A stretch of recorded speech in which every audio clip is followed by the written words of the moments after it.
So the Sens lose again last night.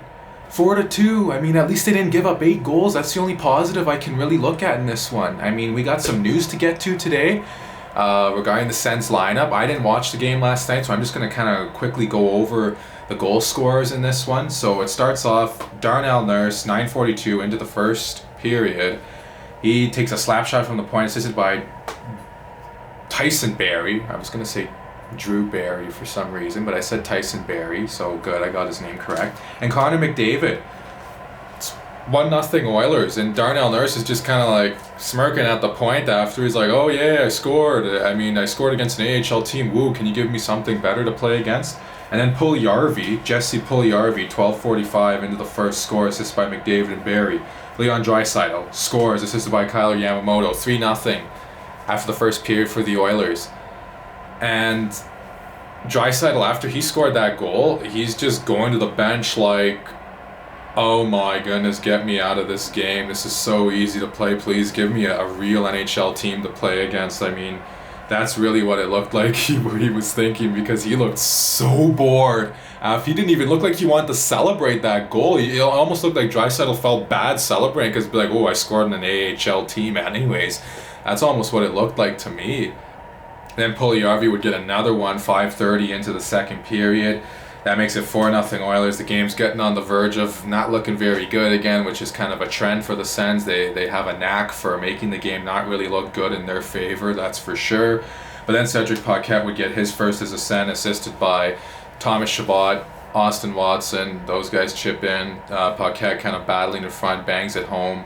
It's 4-1 there in the second period. And then in the third period, Tim Stützle would score for a second straight game in a row. That's his third of the season. It's by Stepan and Artyom Zub. Zub with 2 assists in 2 games. Maybe he was the answer to our offensive woes all along. Who knows? I mean, I'm just kidding, of course. But it's nice to see Stützle get on the board. I'll take that as a positive. 2 straight games in a row now.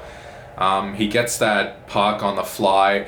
He skates in, he snaps a shot, 5-hole on Koskinen. Not quite 5-hole though. It's kind of like towards the ankle-ish area, so I'll take that, and that was a really good goal for Tim Stützle for sure. And I just want to point out that I saw on Twitter that Tim Stützle is only the 4th teenager in Ottawa Senators history to score a goal in back-to-back games.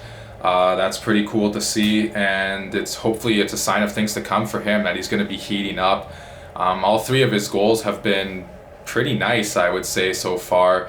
He gets that one against Toronto out of the air. He scored a nice snapshot against the Oilers Sunday night. He kind of had a similar snapshot but went low on it, 5-hole somewhat, last night. So good to see him getting going here, and that's hopefully a good sign for the Sens going forward. And now I just want to mention there was an altercation near the end of the game between Brady Tkachuk and Zach Kassian. Tkachuk kind of took a run at Adam Larsson. I mean, look, if you're Tkachuk, you don't need to finish your hit there. I know some people will say, oh, play right till the end. You got to be a trooper right till the end no matter what the score is. I mean, you don't really need to in that situation. It's not like Larsson was going to score a goal from that area of the ice. He really didn't need to run him like that. I mean, you can say what you want. You guys can have your opinions. I'll have my opinion.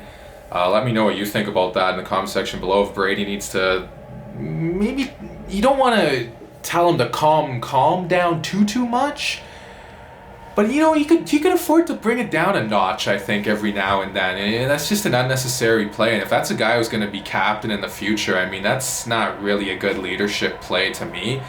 You could say he's dragging his team into the fight, but he's dragging his team into a fight, not the fight, a fight with, I don't know, what was it, like 6 seconds left when he hit him or something like that? I mean, there's just really no need for that. And then Kassian's like chirping Zaitsev on the bench. Zaitsev was on the bench, Kassian was on the ice in that altercation. And the only thing I could think of was, well, for an individual like myself who did not watch the game, I don't know, tell me down below as well in the comments if there was an altercation with Zaitsev and Kassian earlier in the game, because Kassian starts chirping Zaitsev. And the only thing I can think when a bald-headed hockey player chirps another hockey player that's got a decent-looking hair on his head is maybe he's jealous because Zaitsev has some hair, and you know, Kassian, he's a little bit, you know, the forest is a little thin up there, okay? There, I said it. Sorry, Cassian. You can send me hate mail if you want because I said that, but it is what it is. I mean, oh well, don't be jealous. That's the only thing I could think of right away is like, okay, he's jealous of Zaitsev's hair. I mean, why would he pick on Zaitsev? Zaitsev's not that type of guy that runs around, you know, picking fights, and he's not like an instigator. Like, I could see if someone was chirping Kachuk, because Kachuk, you know, he's a guy, he gives it, he takes it. That's kind of who he is, but Zaitsev's a pretty quiet guy, so I was kind of surprised to see that, but maybe it's because Cassian's bald. I don't know. I mean, maybe I went too far with the bald jokes there. I mean, he's a youngish guy that's going bald, and I really don't like to see that on young guys especially, but anyways. And all hair talk aside now, let's get to some news that the Ottawa Senators announced today. Braden Coburn's on waivers. Finally, this is something they should have done at the beginning of the season. Coburn's been brutal. I do feel a little bit bad for the guy because he did play his 972nd game yesterday, and now he may not get a chance to get to 1,000. I highly doubt he does because I don't think he will get a chance to play after this season. As we know, he's in the final year of his contract. He's probably not going to play, like I said, next season. So for Coburn, I think the dream of 1,000 games might have been put to an end after today's announcement to put him on waivers, so I feel bad for him there.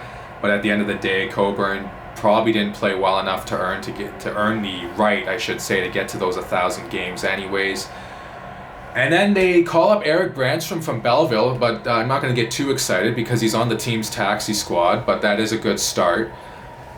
And hopefully he'll get some game action in here soon. I would have preferred for him to stay in Belleville, maybe to start the season, play some games there, just to get in some game action since he hasn't. Well, he did play in Switzerland, but still, he hasn't played in a few months, I would think, by now. So hopefully he's going to get in some game action with the Sens here soon. I hope he plays well. He played 20-something games for them last year.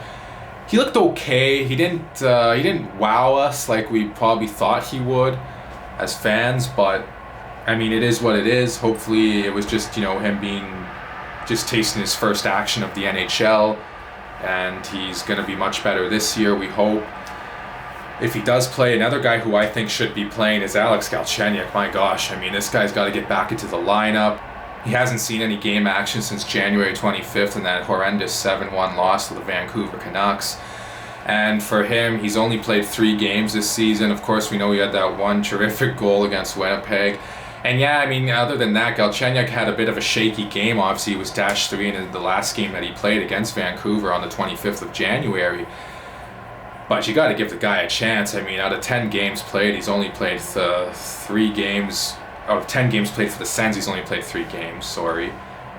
And, I mean, you got to give him more of a chance than that. I would take either Watson or Paquette out of the lineup. I know Paquette scored yesterday. I would lean more towards taking Austin Watson out of the lineup because Paquette is a good penalty killer, I think. A decent enough one, better than Watson is, even though they both kill penalties. But I think you got to get Galchenyuk in there. He gives you another option on the power play. Just gives you another scoring option in general, even at 5-on-5. So that's my thoughts on the game last night, the Sens roster decisions. Finally one I can be happy about, that they bring Brandstrom up. Like I said, I don't know. I mean, I would have been okay with them leaving him in Belleville to start, have him play maybe, you know, 2 to 5 games down there, just kind of get playing again. And then, you know, come up to the big team, show what he can do there, and hopefully start putting up some points and make that trade for Mark Stone worth it, because we have to remember that's the guy he was traded for, and right now Vegas is, you know, the scales are kind of tipping in their favor for who wins and loses that trade. But it's still early. Brandstrom can still prove himself that it was worth it for the Sens to ship out Mark Stone for him. We'll see. Let me know all that and more in the comment section below. Please like and subscribe and share this video, and I'll talk to you guys again soon.